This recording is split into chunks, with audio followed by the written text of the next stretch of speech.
a shift in burden sharing to European responsibility in NATO that most would have said was impossible at the beginning of his term. But he said NATO needs to pay up. They started in the first term, and here in his second term, we've accelerated that.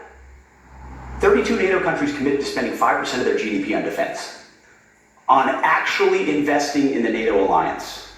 So I hope with all the ink spilled, all of your outlets find the time to properly recognize this historic change in continental security that other presidents tried to do, other presidents talked about.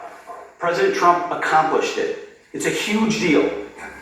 You see, we're here this morning because in hunting for scandals all the time, in trying to find wedges and spin stories, this press corps and the press corps miss historic moments.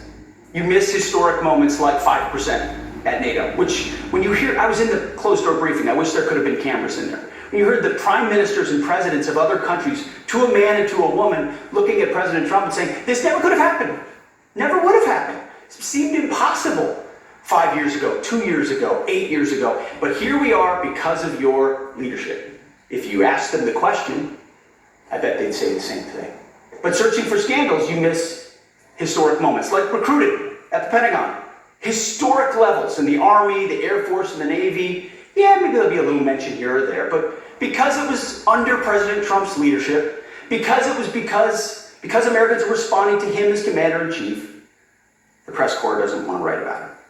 Or bring us to the topic of the moment, the highly successful strikes in Iran. Let me read the bottom line here.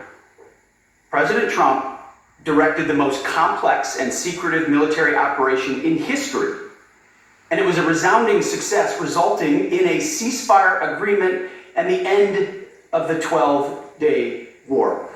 There's been a lot of discussion about what happened and what didn't happen. Step back for a second. Because of decisive military action, President Trump created the conditions to end the war, decimating, choose your word, obliterating, destroying Iran's nuclear capabilities.